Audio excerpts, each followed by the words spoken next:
Hey, everybody in the void. Phoebe Rizzo still working our way through the month, and with streaming service Roulette, still has been relatively kind to me overall. So far, we've only got one movie that was down in the 2 MacGuffin range. Everything else has been 3, 4, or even 5. So, today was another day where I wasn't complaining too much. Tubi was, again, pretty generous. Now, it wasn't a great film by any means, but hardly a bad one. Today was Tales of Halloween. It's just like it says, it's a anthology of Halloween-related shorts. Right on. Okay, cool. I have seen this one before, 2 or 3 years ago. This one's a 2015 film, and it contains 10 horror shorts. Now, it says they're interlinked, but I will say it's barely. Like, they apparently take place in the same town, and you have this radio host that's kind of narrating, or just giving little segues into them without directly cueing them. But, and occasionally you'll see, like, a few characters, like, some of the kids in one story will trick or treat to a house in another.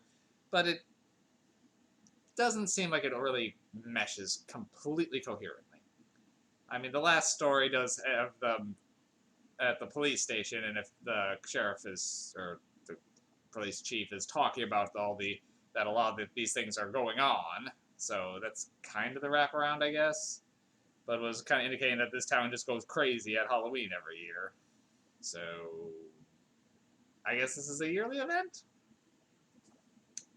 Well, now this film most reminded me of another one I reviewed back in January, Trick or Treat.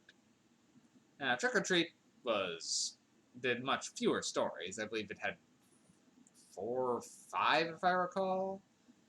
But they were very well developed and felt like a coherent. They had a coherent tightness that really bound it together. While they were definitely distinct, you could see a lot more overlaps and interweavings. This one tried to do that, but it didn't come across nearly as well. One thing that they were doing to kind of track the time was have this movie Night of the Living Dead playing on the TVs in the background. So about where they were in the movie would give you an idea of the timeline. But that only appears in like 2 or 3 of the 10, so it isn't enough to really completely do it.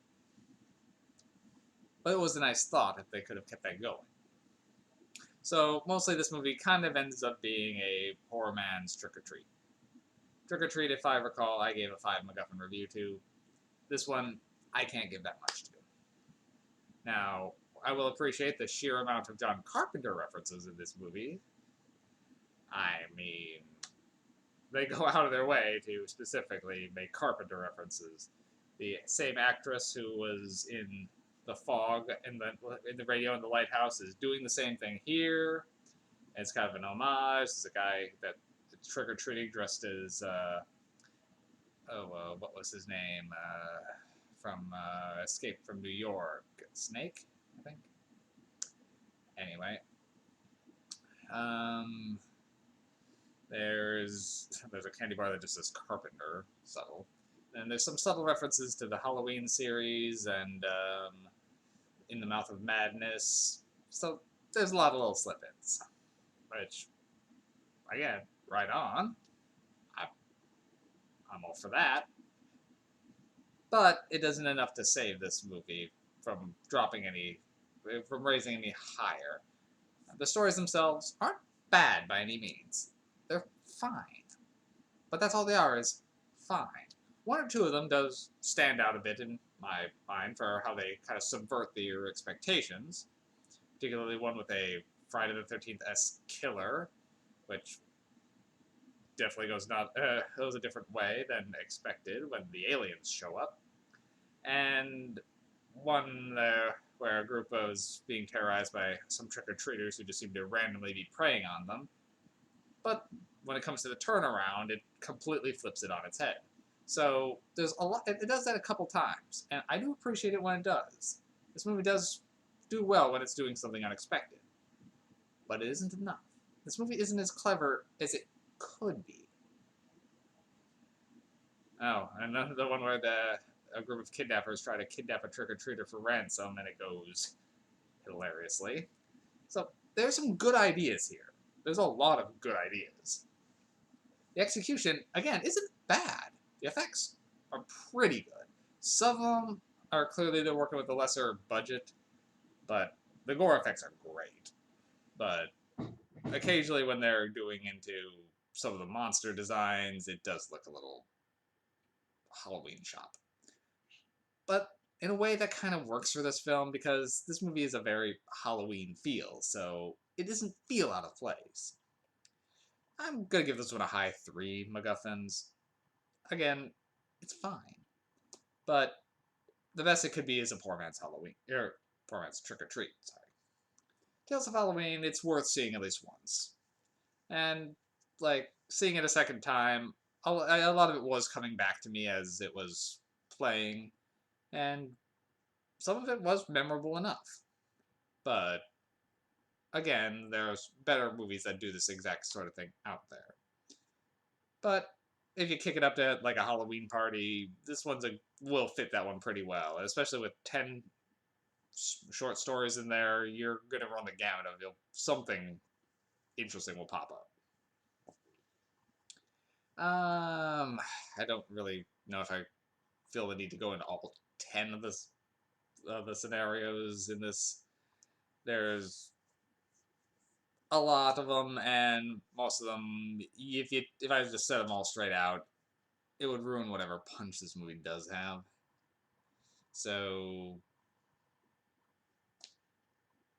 yeah, I will say it does open fairly strong with the Sweet Tooth segment. That one was a good one. And the one that follows it with the Trick or Treaters, again, pretty good. Some of the weaker ones, so like when these two houses are competing with their Halloween displays, I like the idea, but the payoff is just very weak on it. And I'm not sure if I get exactly how the thing with the devil taking a kid trick or treating played out the way it did, because considering he had been provoked like every year up to this point, why now? That's why I found myself asking a lot of this. Is like, why is this happening? Because it just seemed to be happening for a lot of these things. I mean, Trick or Treat, you never thought that. It was just there's something about the movie that just made you accept it. But there's like the first story. It's they're telling a ghost story about Sweet Tooth, a kid who was so candy starved when he found his parents eating his candy, he killed them, then ate as much candy as he could, but wanted more, and essentially got cannibalistic about it. And now it's become like a local ghost story. So pretty much it's a babysitter telling her and her boyfriend telling the kid about Sweet Tooth, and then Sweet Tooth shows up, of course. But they reference the fact that this story's been around forever, and that it's like a rite of passage to hear it. So why is he showing up now? It's just that's why it was. This is like what I said in my Madman review way back when. I was like, why is the killer suddenly doing this now? Just because people started talking about it, why now? So, like, does he just actually show up every year and this just happened to be the house? If they'd done something to indicate that, I would have been fine. But the effects are good enough, and the acting in that segment, the kid's a little shaky, but everything else pans out well enough. And the effects, again, are pretty good for what it is. So, it's a mixed bag, but that's kind of what trick-or-treating is, right? You get some candies you love, you get a few that are just kind of and a few that you're never going to eat and will just get tossed out by next year. So, Tales of Halloween, it's fine. I love anthology movies, so I probably rate it a little higher than it otherwise would deserve, but high 3 MacGuffins for me. It's not great enough to get into 4 or nowhere near 5, but, well, it's a good party movie, so it has a niche, and I think it will serve that niche well. Well, back to Shudder for tomorrow, so I've been having a lot of good luck with that one, so we'll see what it does for me next time. Well, see you guys.